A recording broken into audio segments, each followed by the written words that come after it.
I'm Eric Loy, and welcome to Eric Loy Interviews. On this podcast, we talk with folks from the VTuber community on their channels, their talents, their stories, where they come from, and their plans for the future. Lord Houdini joins us. Hi. Hi, how you doing? I'm doing good. How are you today? I'm pretty good. Good. Appreciate you Had coming an on. exciting night last night. Yeah. Yeah. Well, we'll try not to be too exciting now. We'll let you rest a little bit during the conversation. So, No, I've been looking a lot forward to coming on. I think it's a good concept you have going here. well, I appreciate that, and you have a good concept too. Otherwise, you wouldn't be going right now, Well, doing there what we you're go. doing. Please introduce yourself to everybody. Hi, I'm Lord Houdini. I do streaming on Twitch. Right now, it's mainly like podcast content, actually. Hmm. I'm kind of moving away from gaming a little bit. Yeah, I But saw yeah, I saw that you're doing kind of podcasts. Kind of explain that for everybody if you could. so I kind of started doing a little podcast format thing Hmm. because I really wanted to. I mean, if I wind it back a little bit, the whole reason I started streaming was to understand what Twitch and VTubers are. Hmm. So I think my podcast is kind of like a way for me to get to know VTubers better and kind of understand the whole concept better. Mm. Yeah, well, I understand that completely. When I first started doing the interviews, I knew that VTubers existed, but I wanted to know why and how and what got them started and everything. And it's everybody's story is different, and everybody's got such different talents and Yeah, abilities. And absolutely. such.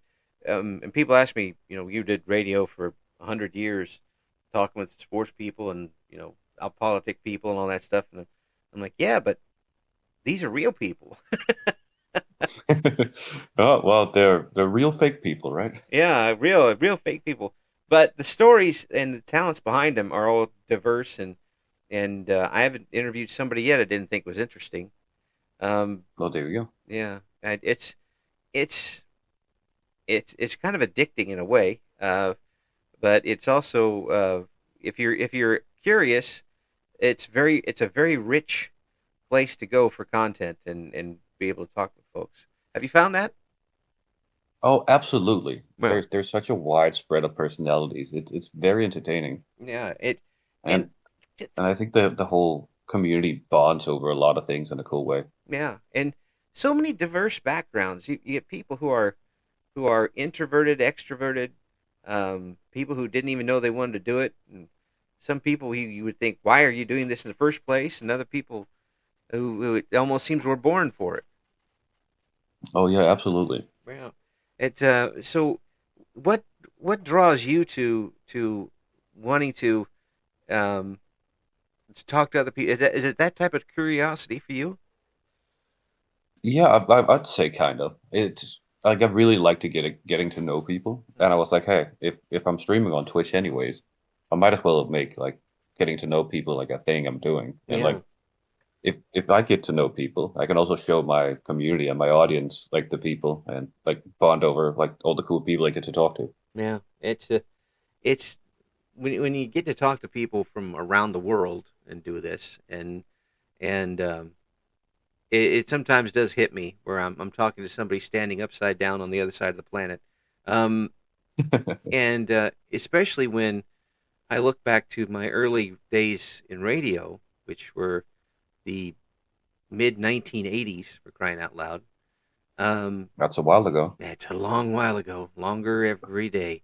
Um, but I look at what it would have done. Say, I interviewed somebody in Singapore the other day. Um, Yeah. in order to do that from the little radio station I was at, it would have cost millions of dollars in telephone bills.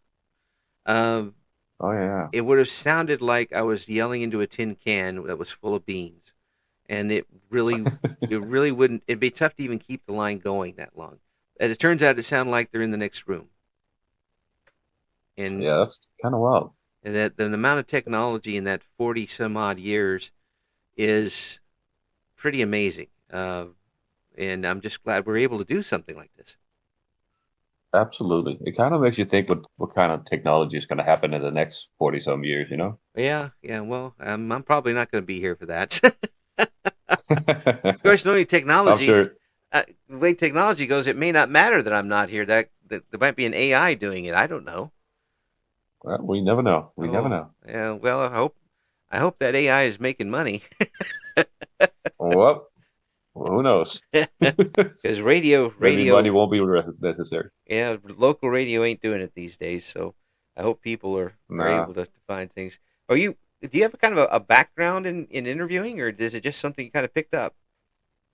It's kind of just something I picked up. I did some talent management Hmm. some years back, but that's about it. So I guess I did like personal interviews, but Yeah, not in like a network or a broadcast type of way. yeah. It's a skill that kind of is leaving these days. Um, thanks Yeah, I to can see that. thanks to people on thanks to those young whippersnappers on the television. Um, you get people interviewing people who you already know the answers to what they're going to say, and you interview like if I was talking to you and I wanted you to say the words, buy this refrigerator, and I just kept hammering you until you said those words. That's not an interview. Um, No, that's just a script. yeah, and it's a sound bite that you're wanting to get a sound bite from somebody. Um, Yeah, that absolutely. the interviewing and conversation type thing is kind of lost today because of Mm, the way journalism is done in general. I think anyway. Um, but I'm glad to hear that there's other folks who want to kind of do that too. Uh, have absolutely. Did you find it easy? I mean, given your background in dealing with talent in the first place, was it easy for you to do this kind of format? I think it kind of came natural a little bit. Uh-huh. I kind of because I listened to a lot of radio when I was a kid, Good for which you. is arguably also a long time ago. Yeah. Uh, but no, I kind of wanted like a 90s radio show type of vibe to it. Mm, So I try to have all these different segments kind of to spice it up. mm, mm. Is it? So I feel when I just talk, I kind of get distracted and kind of burn out a little bit. Yeah. Yeah. So Yeah. so I kind of had to have these little offshoots where I do stuff. So I reach out to like music artists and stuff like that and ask them if I can play a couple of their songs on the podcast. And Oh, it's gone very well so far. yeah. Well, that's always great when you can do that too. I've been able to do that a few times, and it's kind of shocked them a little bit that I want to do that. But um, I mean, hey, I was a DJ back in the early '80s. I actually played Oh yeah, 45 RPM records on the radio. Oh, I'm so that's old. cool. I am so old. No, I love that though. Yeah, I really tried to emulate that whole feel on yeah, my thing. yeah. Well, that's great. I mean, it to me it's a homey feeling, but it's not a homey feeling. It's a comfort type of thing. Right. And I when I was for even first when I was in my teens years, it was I'm being invited into somebody else's house to talk, and they can always Yeah, I get turn it that. off and go to something else. I don't want them to feel uncomfortable that they have me on their radio phone or whatever they're using. Um, Oh, absolutely not. yeah, and if they're comfortable with you, even if they have you on in the background, they still have you on. Yeah, absolutely. It makes a big difference. How has it We been? love lurkers. Oh yeah, yeah. How has it been received so far? Have you gotten a lot of comments on it? I haven't gotten a lot of comments, but it seems like people enjoy it. Mm, I see new people show up every time, which is always encouraging. yeah, And people who are in them and people around me all have a tendency of telling me that it's good and they like the content. that's the best part. That's a great part I for had me. I had a friend of mine tune in and put it on on their TV in their living room Oh, while their parents were visiting, and I'm like, that's kind of an honor, I think. that is an honor. That's you're basically being invited for Thanksgiving dinner. Yeah, absolutely. That's The episode they decided to do it for might not have been the best to introduce your parents to, but you know, it is what it is. you have to be flexible. And Yeah, well, you got a deal. yeah, well the yours is live. Um, Yes, correct. and of course, folks should know by now that we do this by recording and we edit it later, so we can fiddle with a little bit. But mostly everything is that I put out there is as we did it. Try to edit out Mm. my giant mistakes and coughs and that type of thing. Um, Ah, there's a little bit different dynamic live, I think, in there is. and especially if you've got chat involved. How do you get chat involved in what you're doing? So I have a segment at the very end where I take questions from chat. Hmm. So if chat has questions for either me, my co-host, or whoever I'm interviewing at the time, Yeah. Does that go well usually? sometimes it gets a little chaotic, but it's usually good fun. Yeah. That's good. That's good. And I I'm a lot more comfortable in this format than I would be live because I I tend to concentrate on the guests so much that I wouldn't be able to concentrate on what's going on in a live chat room. Um, that's the way I did it in radio, and I did a talk show host thing, but I always had a producer for those. Right. With call-ins, that type of sort of thing. Um, is it while you're doing the interview? Do you concentrate strictly on the guest, or do you check the chat every once in a while? I check the chat once in a while. I'm notoriously in general pretty bad at checking chat. So, but no, I try to keep my focus on the person I'm interviewing. Mm, But I mean, you gotta check chat once in a while. I yeah. had I think it was earlier this week. I did one, and there was a redeem. I have a specific redeem for speaking a different language, and I was Oh. like, oh no, I Mm. can't. That not right now, please. So I ended up talking Danish for 2 minutes, and nobody understood what was happening. Let alone the guest. Yeah, no, it's great. I have my lovely co-host there, so they could kind of carry it from there. Oh, that's really that does help quite a bit. Who's your It co-host? does help a lot. Megaland, Um, and he's another VTuber yeah, with with like a bunny model. ah, They're very British, but very lovely. very very very British. but at least you know somebody's going to keep going in English while you're. Absolutely, and we have a shared list of questions, so we can kind of keep up with each other.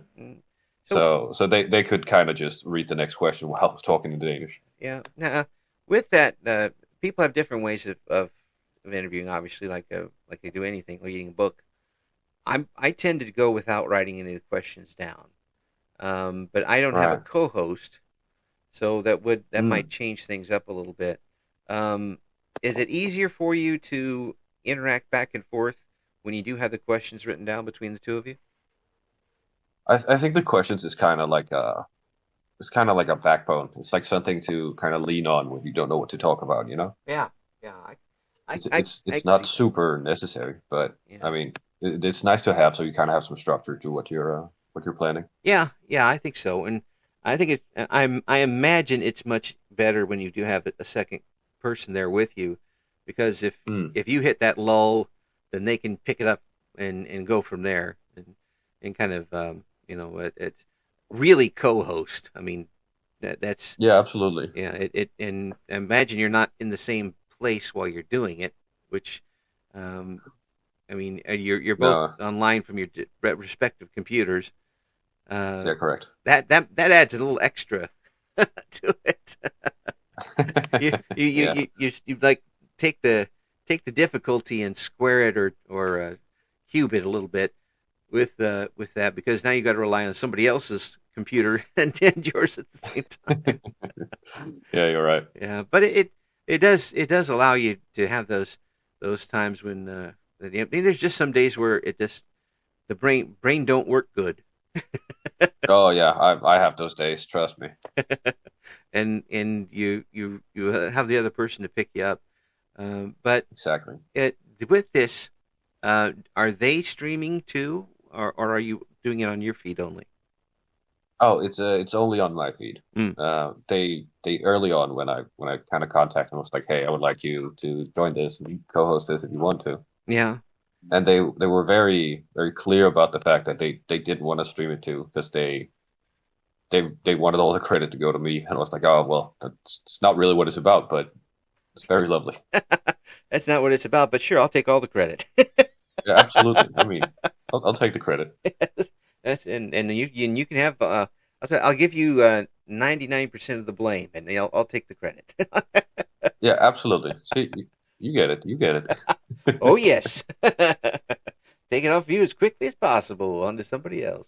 Um, Absolutely. the this really does set up a really interesting dynamic, though, doesn't it? Because you've got two different personalities with the guest, and you might be folks. Maybe I'm talking behind the curtain a little bit here with some things, but there might be a guest where you click with them better than your co-host, or your co-host clicks with them better than you, and you could still have a really good interview.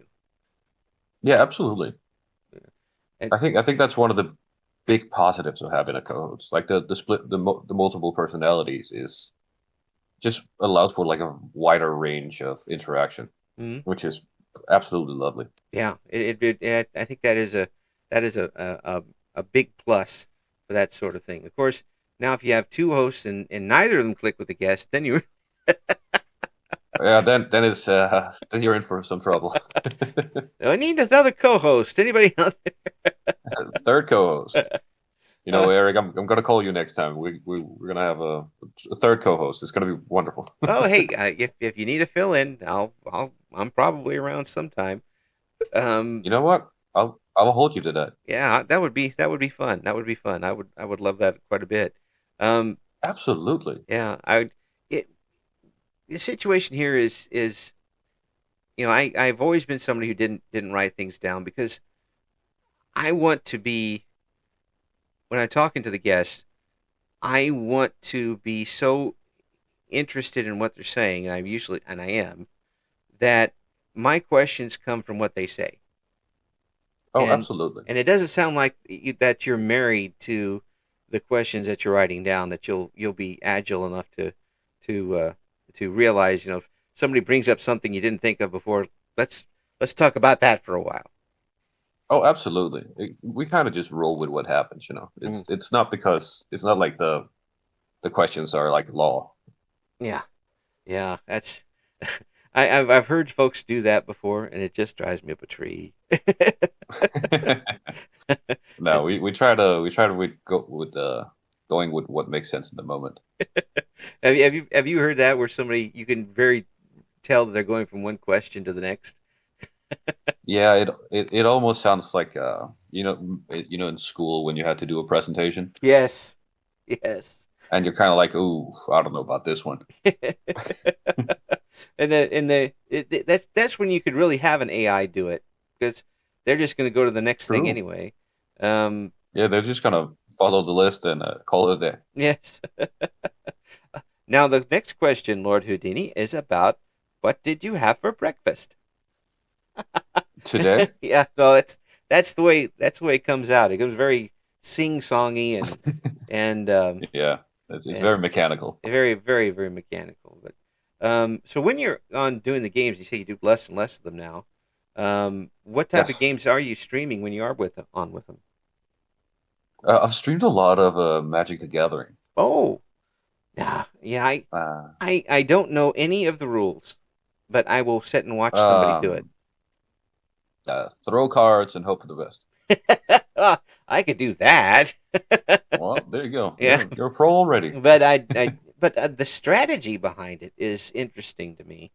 Um, and watching, 'cause I don't know what effects it has and all of this stuff, but seeing somebody play online, um, and watching them go through how and why they're doing it, and analyzing how the other Yeah. person's doing it, that's maybe it's because of my sports background. Because Mm. I like to sit and watch how a play develops in the sport. Maybe that's why, but I like the strategy behind those things. Absolutely. There's a lot of it. I played quite a lot with my co-host, like Hmm. off stream, just to like unwind and just have a good time. Yeah. And they're not exactly good at the game, but they have a lot of fun. Yeah. But they explained to me, well, I was explaining my thought process through something while playing some cards, and I had it described as, oh, so it's girl math, but a card game. Ah. Oh And no. I was like, what? It was because I was accounting for life in the game Yeah. that I didn't have yet, Oh. but I was gonna get it later on in the turn, and they were like, "Oh, so you're girl mathing it?" I was like, "That's not quite, but I guess if it makes sense for you." I It's don't know. It was very funny to me. yeah, it is. How people can how people use different things to rationalize and figure things out. It's pretty hilarious. But if it works for them, it works for them. I Oh, absolutely. yeah, I like watching. I don't necessarily like to watch people, get beat, bet necessarily, but to see someone put out a big plan and then have somebody with one card just wipe it out. Or Yeah, it's very frustrating. oh yeah, the host goes. First of all, the host goes bananas when that happens. But Yeah. the but to see somebody and then to watch it on the other foot, where the opponent has obviously got some very elaborate things set up because of the cards they have, and Hmm. the host of the streams like I know what they're doing. They're just waiting and waiting and waiting and waiting, and they spring the trap and just And it's just boom, yeah. And the game is gone. over. They rage quit, and the game is over. Yeah. You called, It doesn't happen. The whole rage quitting thing doesn't happen a lot in Magic. yeah. Uh, but I think it's because either games are really, really fast or they go on for like 40 minutes an hour. Oh yeah, yeah. It could go on for a long time. I when I was younger, I played a lot of chess, and Mm. as people say, "Oh, there's nothing to this," that's exactly wrong because chess has the same type of things that a lot of these card games do, where you are setting up offense, setting up defense, setting up trap moves. There's definitely the same type of strategy involved. Um, Oh, absolutely. and with chess, it's just a lot more frustrating with the little horsey pieces. Yeah, That they tend to I have kill me little in chess. horse. Yeah, Horse does jump. yes, that they tend to kill me in regular chess. That's um, I tend to Ah, not take enough time to figure out what people are doing with those. But again, people have their ways to do it, and sometimes I imagine there's even classic ways, like the chess classic move of King Pawn to four. Um, there's classic openings for Magic as well. oh yeah, but I mean, Magic is very diverse because it has five different colors, Mm, meaning you have essentially five different sets of chess pieces, if we make that analogy. yeah, And and within those, there are what tens of thousands of cards. right, So right, there's all the pieces available. yeah. Now, when somebody you're online with someone you haven't played against, Hmm. and they take what I call the Jerry Lewis method, which is no strategy at all, just just throwing stuff out there, and you can't tell whether they're just crazy, they don't know what they're doing, or they have a plan and it's something you haven't seen before. How do you combat that? Oh, you've just described every single red player that has ever played Magic. Um, yes, I'm calling all red players out. You don't think enough when you play. Um, I don't know. I tend to play very, very slow control-oriented decks. Mhm. So it's very much about setting up defense until I have a big thing and I can kind of either like take you down slowly or make a big move and then win. Does it set you off every once in a while when they do something that's just so off the wall that it doesn't make sense to you and you have to figure out why are they doing this? Is there a reason for this or are they just nuts? Oh, absolutely. I kind of sit there with with my hands in my hair, kind of like going, "What the hell is going on? Why did you do that?" Yeah, I was actually playing chess before I came in here, yeah. and it's against someone, and they're kind of new to the game, I think. So there's a couple questionable moves where I'm like, why'd you do that? It just What I just mean, it's a learning process. yeah, it just throws you completely off. I Yeah, absolutely. no, I had a situation once when our radio station did an outdoor type of thing, and they had the local chess club there, Hmm. and I decided, I'll take a shot. I'm at my best. I'm maybe one tick above average. Um, I can be exposed pretty quickly for for my lack of Well, ability. So well, there we go. I go in against this guy and do my usual opening, which is kind of rinky dink, and he just wipes me off the board. So I basically wanted to see how they kill it. So and they killed it Well, dead. well, there And you go. and then I said, okay, let's try something else. And then I used what I called the Jerry Lewis method. I knew he was very methodical, and Hmm. I'd start moving, and then maybe I'd do one or two moves that made no sense at all. And he was pausing in between the moves. It's like, well, I don't know what he's setting up, and I took his queen Oh, because I managed to you know have the one hand shining things over here, and he wasn't paying attention, and I got his queen, and he stopped and then stood up from his seat, and he looked at the board, and he sat back down. And I told my friend who was with me, I go, I'm dead. I have awakened the beast. He took every piece. oh yeah. No, I have a tendency of doing the same thing. Yes, I'm like, oh wait, that's dumb. Wait, I'm somewhat angry now. I'm yes. taking everything you have. He took every This is no longer about winning. yes he took every piece I had on the board, and I let him do it because I knew it was happening.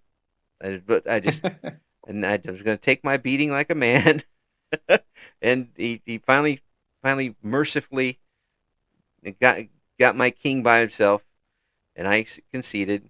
And he said, "You want to play again?" I go, "No, thank you, sir. I am okay. I have learned my lesson."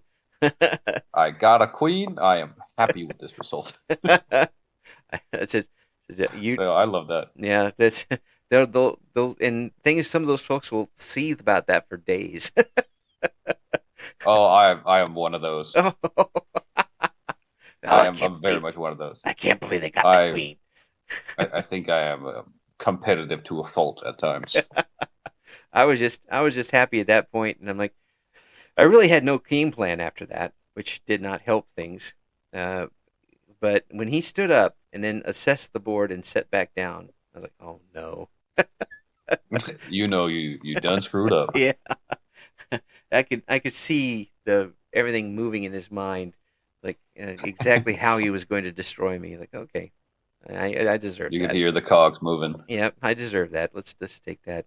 Have you ever had a situation where, obviously, you've played Magic now to the point where you definitely know what you're doing, but maybe early on when Yeah. you were playing, where you got up against somebody and they did something and you knew you had no chance? Oh yeah, no, I still have that feeling Mm. from time to time because there are a lot of every time they release new cards, there's a new weird way to win the game. Yeah. So yeah, there's absolutely like always discovering new things, which is kind of one of the things I think is really cool about Magic, Mm. that it's such an old game and it's such an expensive game that new things are happening all the time. Mm. So that's one thing I don't understand about these games is that how can you introduce the new cards in? I mean, can you use original first Magic the Gathering cards with the newest stuff that's coming out at the same time? So you can, Hmm. but it's the way Magic works is it's segmented up into formats. Right. So there is, I don't remember the formats exactly. I play something called Brawl or Commander usually, Hmm. which which is a different format than most, where all cards are legal, Yeah. almost.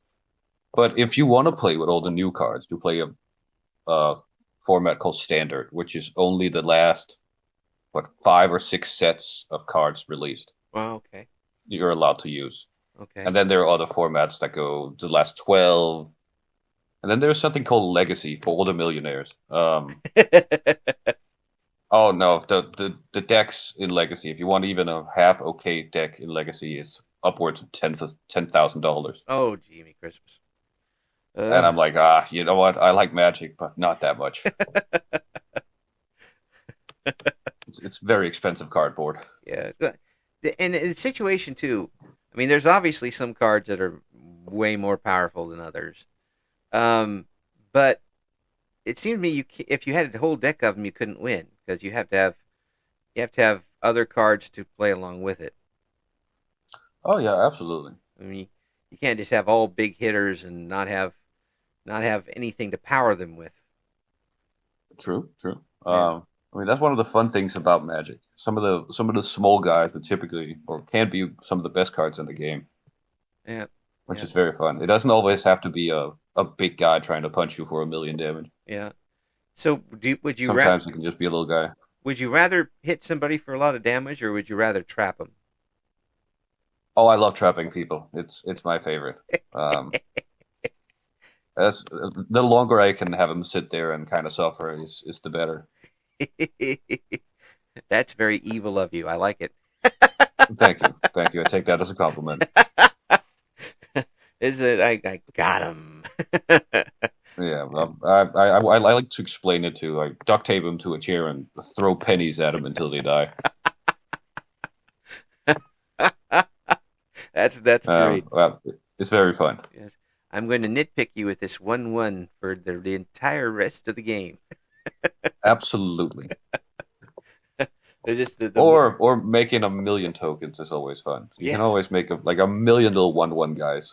And then it kind of doesn't matter how big their other guys are. Yeah, because sooner or later they're just gonna, they're gonna wear down at that point. And That's just drown them in little bugs or cats or whatever you're doing. and I bet they're so happy. Oh, they're so happy. They love it. You get lots of Christmas cards after that one. Ooh, ooh, I don't want any Christmas cards. Not from them. No, no, I kind of dislike Christmas a lot. Uh, well, yeah, there's a lot of people that do for various Yeah, reasons. For various reasons. that's a lot of reasons. Yes. The so you do those. What are there any other type of games that you've occasionally gone online with? I've played some. I played a little bit of Among Us with some friends one time, Yeah. and otherwise I've been playing just like a whatever game I kind of feel like in the moment. Yeah. Currently, I'm working on a game called Tales of Neon Sea, Okay. which is like a it's like a future thing where you're a detective. Ah. You gotta solve murders and stuff with your cat. It's Ah. very cute. Cool. That's it, and that's about as diverse as you can get at that point. The games that you do put on, but I'm Yeah, I mean, I play pretty much anything. well. I'm for one. I'm glad that you're doing the interview format because the more people do it, the more chance that maybe it starts catching on again, and more people get involved in Absolutely. it.